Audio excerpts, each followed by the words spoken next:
The stars above Earth were calm, quiet, peaceful. Then they changed.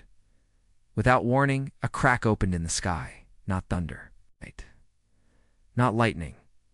Something else, a tear in space. From that tear came a ship so big it blocked the sun for half the planet. It was black, smooth, and shaped like a spear pointed at the world below. Every satellite on Earth picked it up. Every radar screamed. Every world leader froze. Then came the message.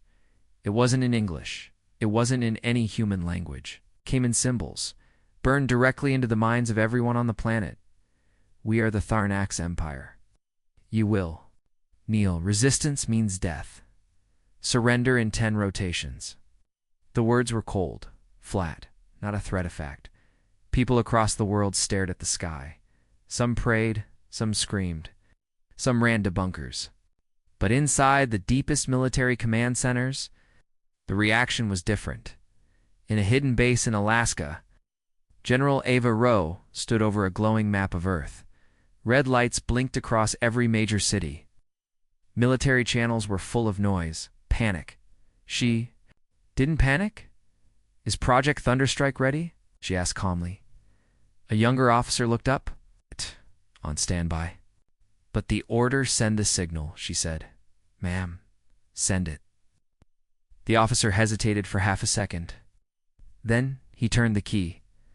Somewhere in orbit, a small black satellite came to life. It was silent, no lights, no signal. But inside, it had been waiting for this moment for years, far above. On the enemy ship, Supreme Commander Telvok watched the planet below. He was tall, armored in silver scales, and older than most species. He had destroyed 41 worlds. He had never lost. This is a quiet world, he said to his second-in-command. Too quiet. They are primitives, his officer replied. They still burn fuels. They fear machines. This will be over quickly.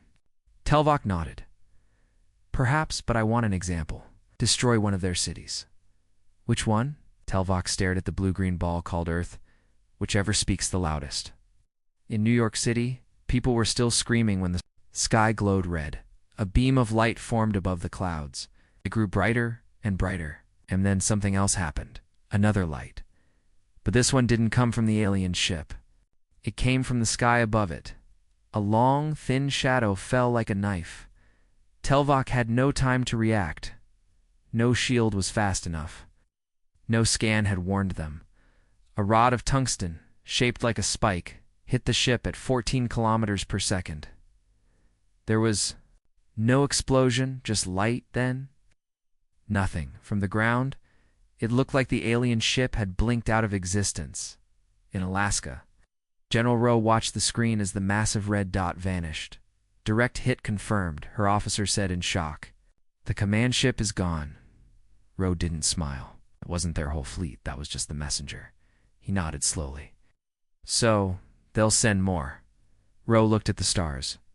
Yes, and this time, they'll come angry. On the dark side of the moon, hidden deep inside an artificial crater, a second human facility began to power up. Rows of strange weapons hummed with energy. Drones launched. Old engines cold for 10 years came alive again. This was not the Earth of the past. This was the prepared Earth for the last 30 years. After strange signals were found beyond Mars, humanity had been getting ready.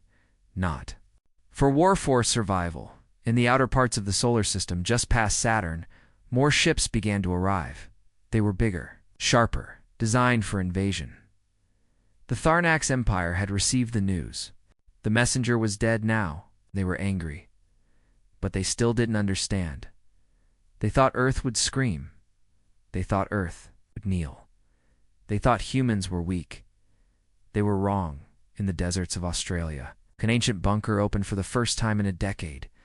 Inside it were machines no one had ever seen. Not tanks. Not jets. Something else built not just by engineers, by survivors. A group of elite soldiers walked in. No ranks, no names. Just numbers. They were part of the last defense. One of them, a woman with steel-gray eyes, looked up at the sky. Is this it? She asked. A voice replied in her earpiece. No, this is just the beginning. Far above Earth, hundreds of human satellites turned. They weren't for internet. They weren't for GPS. They were part of something called the black netted defense web that no one outside Earth knew existed. Now it was awake. Now Earth was watching. In the coming days, the stars would burn. But Earth had sent its first answer. Not in fear, not in words, but in shock and fire, and the galaxy would never be the same again. The stars around Earth were no longer peaceful. They were watching just days ago. The Zarnax Empire had sent a giant ship to Earth, a message of power. It gave humans 10 days to kneel, but humans didn't kneel. Responded in silence. And then they responded in fire. The first Zarnax command ship was destroyed by a single weapon, not a missile, not a laser. Just a solid metal rod dropped from orbit faster than sound. Heavier than a tank and impossible to stop, it didn't explode. It erased. The Zarnax Empire had never seen anything like it. They thought Earth was a soft world, full of water, music, and weak biology. But now, they weren't so sure. In the outer solar system, just past Saturn, the real Zarnax fleet arrived. Hundreds of ships, War Class, Fire Class, Death Dash Class. They came in rows. Black and red, covered in living armor. Inside the lead ship stood Supreme Executor Jerkal, brother of the fallen Telvok. His eyes burned with cold fire. His voice was steel. Begin orbital lockdown. Surround the planet. Burn its machines. I want their leaders in chains. His officers hissed and nodded. By your will. Down on Earth, in the hidden command center in Alaska, General Ava Rowe watched the radar light up. Red dots covered the sky like blood. They're here, whispered an officer. Rowe didn't flinch. Activate Phase 2. Across Earth, hidden weapons powered up. These weren't normal weapons. They weren't built for Earth wars. They were built for this moment. On the surface of the moon, metal doors opened. From them rose cannons taller than buildings silent, ancient, deadly.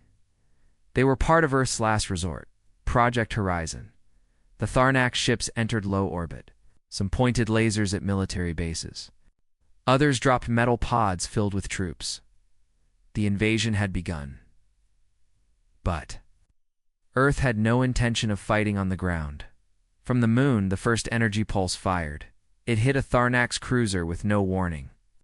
The ship didn't explode, it bent, twisted, and vanished in a ball of white light. Then a second cannon fired. Then a third. One by one, the Zarnax fleet was hit from behind. Jerkal stared at the screen. They have weapons. On the moon? No one answered. Then something worse happened. The stars blinked. No. It wasn't the stars. It was Earth's stealth fleet. For 30 years, Earth had built ships in secret, small, fast, invisible to scanners. They had no names, no lights, no signatures. Now they revealed themselves. One by one, they fired railguns giant. Magnets launching metal slugs at impossible speeds, Zarnax ships cracked in half. Some fell into Earth's gravity, some turned and tried to flee, but it was too late. Jerkal shouted, "Form the shield wall." Zarnax ships moved to protect the main command ship. Energy barriers flared. But the humans weren't aiming at shields. They were aiming at weak points under the hull, behind the armor. Between shield pulses, human A's had studied the Zarnax fleet for years. They knew where to hit in the Pacific Ocean. An old cargo ship opened its deck. Inside was a missile silent, cold. Waiting, it fired straight up. It didn't target a ship. It targeted the command relay satellite when it hit. The entire Zarnax fleet lost connection. Suddenly, the ships couldn't talk to each other. It failed. Scanners glitched. Confusion spread like wildfire. Jerkal roared, "Manual control. Use your instincts." But instincts didn't help. The humans weren't attacking randomly. They were hunting in space. One of the human stealth ships flew directly underneath a Zarnax destroyer. Its magnetic claws attached silently. A hatch opened. 5 soldiers entered. They weren't big, they weren't armored, but they moved with purpose. In under 5 minutes, they took the ship's core and escaped. The destroyer exploded from the inside. Back on Earth, Rose stood still as green lights replaced red ones on the screen. "Losses?" she asked. "Minimal," said the officer. "We've disabled 16 ships, 2 captured." Rowe nodded. Begin message broadcast. Across every Zarnax channel, a single message appeared. In their own language, you sent your strongest. You sent silence and fire. Leave now, or be buried with your pride. Drakal stared at the message. His pride screamed to fight. His fleet was in pieces. His channels were silent. He made his choice. Retreat. Mark this system as high threat. We underestimated them. Back in the shadows of space, Earth's ships didn't follow. They didn't chase, just watched, like hunters in the forest, waiting humanity had spoken. It's not with words, but with precision, with planning, with fire. And every empire in the galaxy would now whisper a name they once laughed at: Earth. The Zarnax Empire didn't understand. They thought Earth was weak, wild, undisciplined. But after 2 fleets were destroyed, they were no longer sure. So they sent one last message across the stars. Not ships, not BOMBSA warrior. His name was General Valak. He was over 9 feet tall, covered in black armor, made from the bones of extinct creatures. His skin was pale blue and lined with scars. His eyes glowed red not with anger. But with certainty, Valak didn't believe in mercy. He didn't take prisoners. He didn't speak often because Valak didn't need to talk. He ended wars. He stepped off his shuttle onto Earth's surface. Ships followed. No armies. Just him and 3 dozen elite soldiers, each trained to fight in gravity 3 times stronger than Earth's. They landed in what was once the city of Paris, but something was wrong. The city was silent. No people, no soldiers, no resistance, only the wind. One of Valak's officers spoke. They ran. Valak didn't answer. He knelt down and touched the pavement still. Warm, recently used. Then he stood up and gave one command: search. 10 blocks spread. Soldiers moved fast, breaking into buildings, scanning the air, checking for traps. Nothing. The city felt like a ghost town. Empty coffee cups, cars parked, food left on plates. It was like everyone vanished in one moment. Soldiers spoke through the coms. No bodies, no blood. Just gone. Valak's eyes narrowed. "To clean," he said. A distant sound broke the quiet. Thump. Then again. Thump, dash thump. It came from underground. Valak raised a fist. His soldiers froze. He opened a channel. Send drones. 4 black spheres flew into the air and dropped down into the subway tunnels beneath the city. They lit up the darkness with scanning beams at first. They saw nothing, then dash movement, but not human. Machinery. A swarm of small, spider-like robots crawled through the tunnels. Their legs clicked on the stone. Their eyes glowed yellow. The drones tried to retreat, but it was too late. The swarm leaped, and the screens went dark. Valo growled. "It's a trap." But he was too late. All around the city, the ground shifted, sidewalks opened, rooftops moved from every corner. Weapons unfolded, turrets, drones, laser webs, and worst of all, silence. No war cries. No human voices. Just cold, planned, calculated war. The first turret fired. 3 of Valak's warriors went down before they could blink. One shouted, "Return fire." But the weapons weren't where they seemed. They were reflections, mirrors, traps. Valak activated his energy shield. Bullets bounced off. Lasers flared around him. He charged into a nearby building and slammed through a wall, trying to find the source. Inside, he found something strange. A speaker it clicked on. Then, a human voice. "General Valak," the voice said. Calm. Female. "Strong. We know who you are." He stared at the speaker. "You've crushed 50 planets. You've burned 1,000 cities. But this is not one of them." The voice paused. "This is Earth." Valak smashed the speaker. He turned to leave, but the door behind him was gone. Sealed gas hissed into the room. His mask activated. Just in time, but he knew what this was. This wasn't a fight. It was a study. Outside, more of his soldiers fell. Fired from moving drones that hid behind walls, holograms showed fake targets. The real ones moved like ghosts. Fall back. One soldier yelled, but there was nowhere to run. The city was alive, and it wanted them to stay. Valak finally found a way out. He climbed through the rubble, dragging 2 of his wounded troops behind him. His armor was cracked, his pride wounded. For the first time in years, he had to retreat. Back at the Zarnax orbiting ship, Valak walked into the command room, covered in dust and dried blood. The captain stood up. "General, what happened?" Valak stared at him. "They didn't fight us," he said. The captain blinked. "What do you mean?" "They watched. They tested. They learned." He dropped a small device on the table. It lit up with a hologram, a map of Paris, full of red dots, turrets, mines, fake signals. Moving traps, a whole city. "Turned into a weapon," Valak said. Then he looked straight at the captain. "You think they're scared?" "No, they want us to come."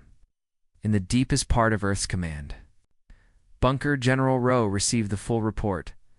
"Valak escaped," her aide said. "It's barely. Left 10 of his best behind." Rowe nodded. "Release the next message," she said. Across Zarnax channels, a single image appeared. Not words, not weapons, just a shadow of Earth, and behind it, something massive under construction. No name, explanation, just fear. Valak watched. The image, he didn't speak, but inside, he knew something terrible. They hadn't seen Earth's true strength yet. They were still just poking the surface. General Valak returned to Earth, but this time, he didn't laugh. His first mission ended in disaster. He barely escaped. Now, he was back with 3 full-drop teams, armored tanks and sky hunters that flew like dragons. The Zarnax Empire wanted answers. They wanted to know, where are the humans? Valak chose a new landing zone, New York City, one of Earth's loudest, largest, and most important cities, or at least, it used to be. The moment Valak stepped off the dropship, he felt it. The silence, no noise, no traffic, no talking. Only the wind between tall, empty buildings. His boots hit the cracked pavement. He looked around. The city was intact. No bomb craters, no rubble. Just abandoned. His soldiers spread out. They checked every building, schools, homes, offices, all empty. There were hot meals on plates, water still dripping from taps, toys on floors, lights still glowing in windows, as if the people had vanished in one second. No signs of struggle, no blood, no bodies, just a city, full of shadows. "This isn't right," Valak said. His second-in-command, Varka, scanned the air. No life signs, no traps, just machines running by themselves. Valak frowned. Why leave it untouched? Why not destroy it? He didn't get an answer, because the answer was deeper. In an underground metro station, Zarnax soldiers explored the tunnels. One turned on a scanner. Still no movement. It's like they melted into air. The other nodded. Maybe they're hiding then. Soft click. They looked down. Too late. The floor opened, and they fell into a black pit. Their screams were short, the hole sealed. Itself again. No trace left. Back on the surface. Valak's team found something strange. A message. It was burned into the side of a building. 5 words. Big, bold, simple. Every city is a weapon. Valak's eyes narrowed. Pull out, we're leaving this zone. But it was already too late. The city lights went out. Street by street, block by block, one by one. Lamps, signs, buildings, and billboards shut down. Then, red lights replaced them. Laser lines, target markers, drones. The city woke up from rooftops. Human machines activated. They fired guided rounds. It's not at soldiers, but at their vehicles. Tanks exploded. Dropships were torn from the sky. Zarnax. Soldiers screamed as nets of energy pulled them into traps. Some ran into buildings for cover, but the buildings locked them in. Walls moved, doors sealed. Gas hissed. They didn't come out, Valak growled. They were watching us the whole time. He opened a comm channel. This is Valak. All units retreat to the central plaza. One voice answered. It wasn't his soldier. It was human. A calm female voice. Why retreat, General? You came to visit? Stay a little longer, Valak shouted. Show yourself. No, the voice said. This is our city now. We just left the lights on. Valak reached the plaza. It was wide and open, surrounded by tall glass buildings. A statue stood in the middle, a human child holding a globe. His troops gathered, only 20 left out of 70. Suddenly, screens on nearby buildings flickered, and faces appeared. Human faces. Soldiers. Scientists. Children. Leaders. They didn't speak. They just stared, as if saying, We're watching you. A sound echoed through the plaza. Clang. Then, again, clang. Metal footsteps. From the edge of the square. A new figure walked forward. Not a person. A machine. 10 feet tall. Walking on 4 legs, covered in armor. Its head was shaped like a hawk. Its voice was human. But not alive. You are inside Protocol Zone 8, it said. You've entered a live war simulation. Thank you for volunteering. Valak raised his weapon. Stand down, machine. The hawk head turned. Error. Command denied. It launched a flash round. Valak was thrown backward. When he got up, 3 more machines had appeared, then 6, then 12, all crawling from underground hatches, building rooftops, even sewer grates. They surrounded the plaza. Valak opened emergency comms. Evac. Now a single Zarnax shuttle responded, but as it approached, something shot it down, not from the ground, not from orbit, from a building. A skyscraper opened its top like a cannon and fired. The shuttle exploded in midair. Valak was trapped. No. Air cover, no way out. He looked at the hawk machine. What do you want? The machine tilted its head. We don't want anything. We already won. Above the city, human satellite broadcast the scene live. To Earth, to the moon, to the Zarnax homeworld. Every watcher saw the same thing. The Zarnax's greatest warrior, running in Alaska. General Ava Rose smiled slightly. She turned to her.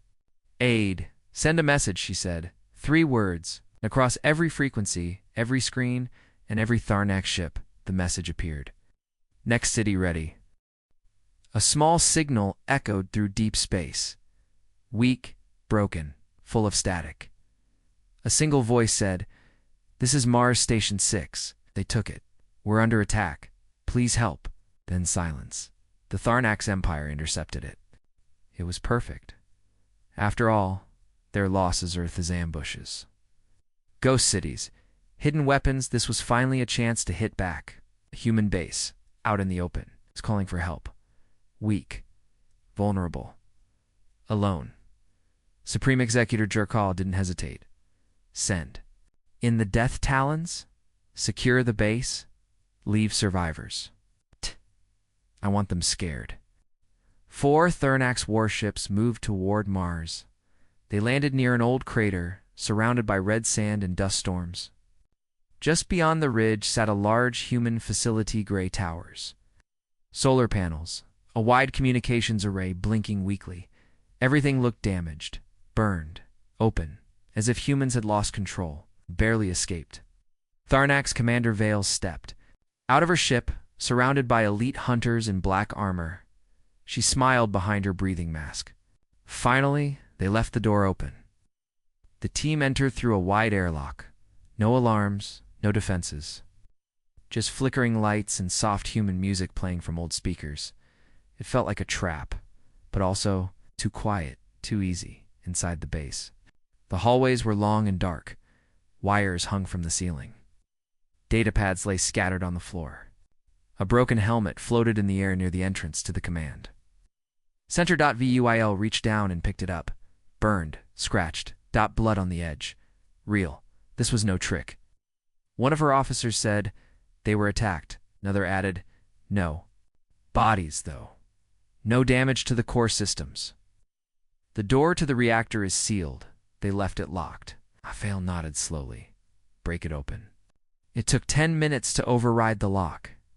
When the door finally opened, the soldiers stepped back. Inside, nothing, just an empty chamber, glowing blue. A clean room, no reactor, no control systems, no weapons, just silence. That's when the lights went red. Doors slammed shut behind them. All systems came online, and from the ceiling, a voice spoke. Calm, cold, robotic. "Welcome to Mars Station 6. Prison protocol activated." Commander Vale shouted, "Weapons up," but it was too late. The hallway behind them exploded, cutting off escape. The soldiers fired into the darkness, but their shots hit nothing.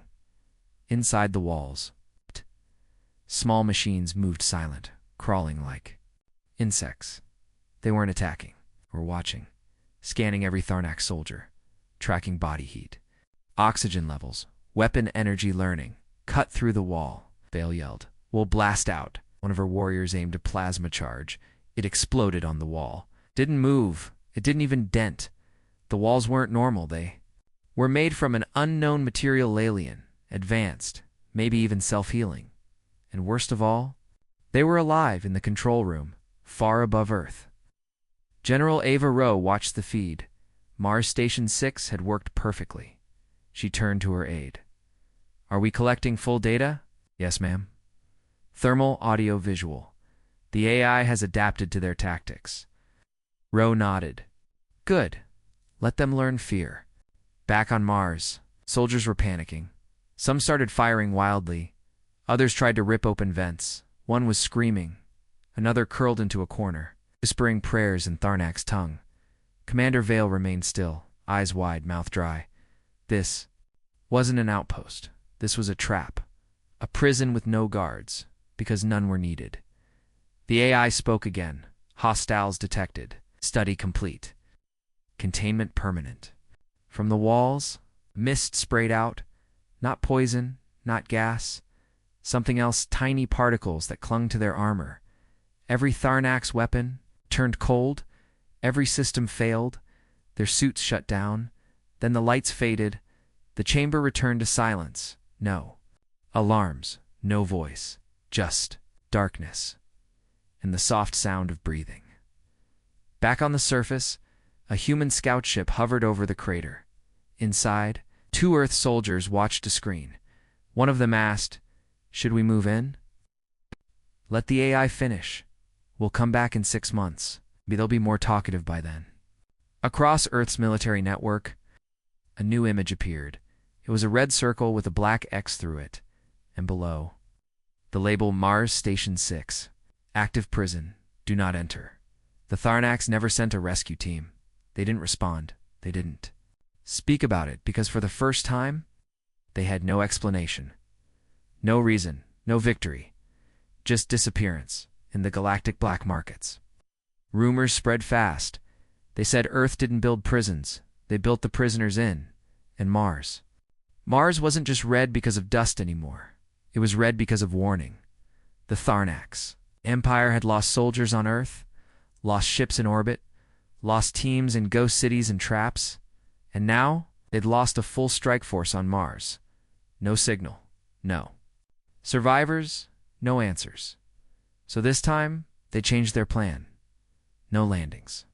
No scouting. No mercy. They brought a fire fleet. A full planetary strike. Armada. 20 warships, 5 dreadnoughts. Flame-class bombarders, their new target. Europa, one of Jupiter's frozen moons. Why Europa? Because their long-range scans found heat signatures. Beneath the ice, they thought it was a secret human base. They were right, but they had no idea what it really was. Admiral Rax of the Zarnax fleet stood tall on his bridge, watching Europa spin slowly below, ice-white, quiet, small. "Ready the main cannons?" he ordered. "Melt the surface. Burn the base. No survivors this time." His ships aimed their weapons at Europa. Massive heat lances powered up, bombarders, moved into low orbit. Then before they could fire, something strange happened. The surface of Europa. Cracked steam rose. A pulse of blue light spread across the moon. One of Rax's officers shouted, "We're picking up movement from under the ice." Too late. 12 giant launch bays opened across the icy moon, and from them came ships, not just any ships. Old dark, covered in frost, but alive human. Warships, hidden for years, buried like sleeping beasts beneath. The moon's surface, Admiral Rax's eyes widened. They buried ships under the ice. His officer gasped. They built a fleet under it. The human warships moved faster than Zarnax sensors could track. They didn't broadcast names. They didn't ask for peace. They didn't wait. They attacked. Railguns fired silent slugs at near light speed. 2. Zarnax cruisers broke in half. Missiles laced with smart. Dust dodged shields and struck engine cores. Laser nets trapped smaller ships and pulled them into Europas, gravity crashing them into the ice. One of the Zarnax dreadnoughts managed to fire a massive beam, but it hit a decoy empty ship made of mirrors and tricks. The real one slipped behind and cut the dreadnought in two. Admiral Rax screamed, "Retreat! Pull back! This is a full ambush." But Earth had planned every step in Europa's underground control room, deep below the ice. Captain Soren Cole watched the battle unfold. He was older now, worn, scarred, a veteran of Earth's first space wars. He turned to his comm officer. "Give me the Zarnax fleet frequency." The officer nodded. "You're live in 5 seconds." Captain Cole leaned toward the mic. His voice was calm. "Deep, you came to burn us. But this moon doesn't melt. It waits. It listens. And now it fires back." He paused. "Welcome to Europa." Back in orbit, a third Zarnax cruiser exploded. The others scattered, trying to regroup, but the human warships weren't chasing. They were hunting. They stayed quiet, fast, moving like sharks in open water. One by one, they picked off stragglers. Zarnax formations fell apart. Rax growled. "They don't fight fair," young officer said. "Sir? Maybe fair is a lie." Rax turned. "What did you say?" The officer looked away. "They're not playing by the Empire's rules, and we're losing because of it." Back on Earth, General Rowe watched the feed. Her aide smiled. "Europa is holding. Our fleet hasn't lost a single ship." Rowe nodded. "Let the Zarnax think they've seen our full strength. Let them believe it."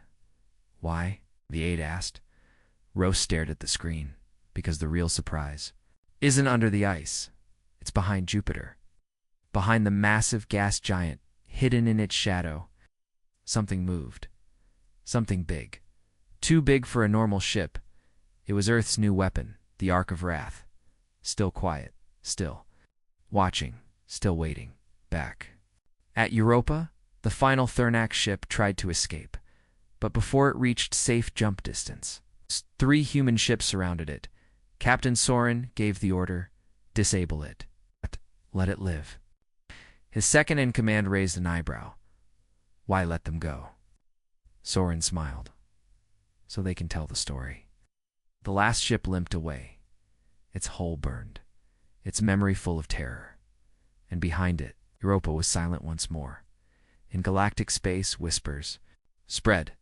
They said Earth didn't just fight. They waited. They watched. And when the time came, they struck from beneath the ice. The Zarnax Empire had made one last mistake. They believed Europa was Earth's final defense. They were wrong. Europa was just a warning. Now, Earth was done hiding. The real war was about to begin, and Earth's answer would shake the stars inside. The command chamber of the Ark of Wrath, Earth's largest and most advanced warship. Admiral Zara stood with her hands behind her back. She stared at a massive screen showing a hologram of the solar system. One red dot blinked near Neptune, another near Saturn, and dozens more. gathering near Earth. Zara's voice was steady, cold, focused. We waited. We built. We bled in silence. Now they'll learn what humans are.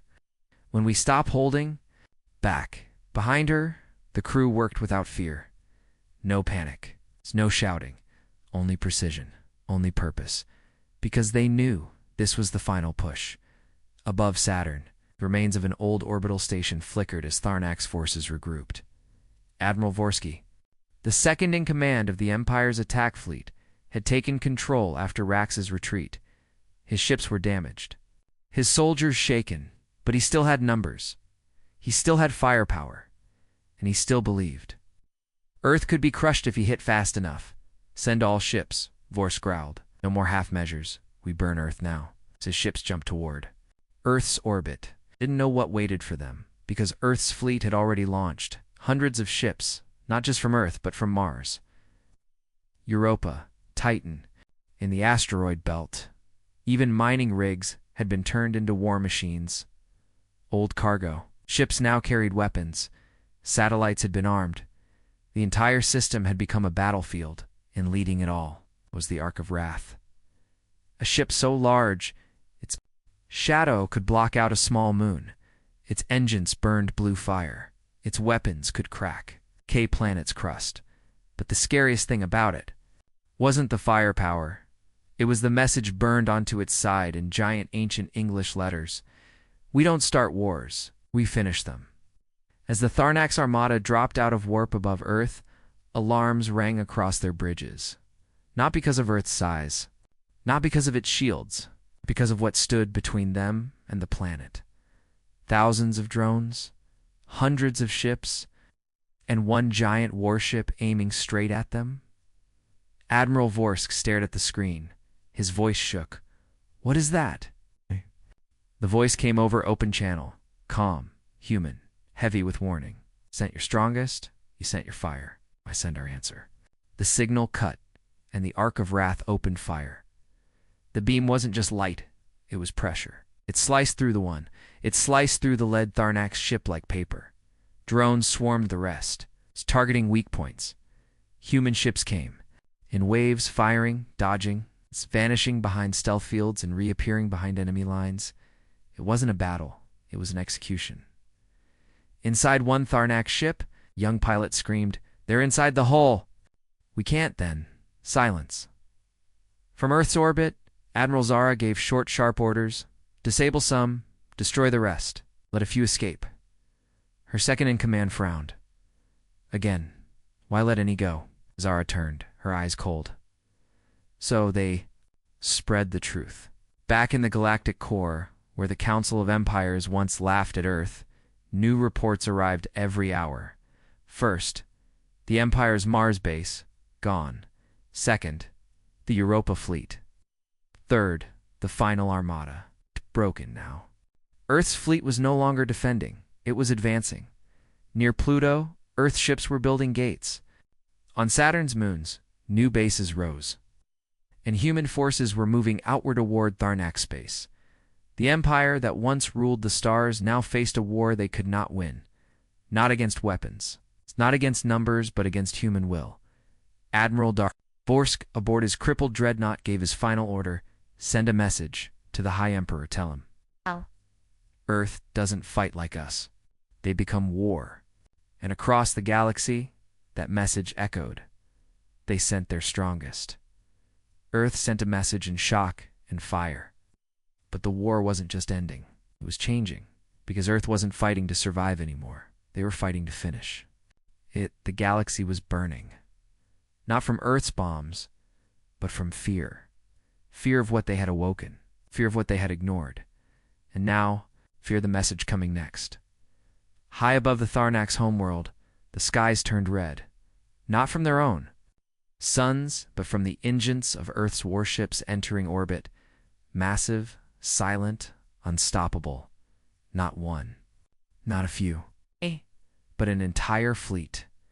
And at its heart floated the Ark of Wrath, cloaked in fire and shadow. Like a god of war, come to judge. The Zarnax defenses didn't even fire.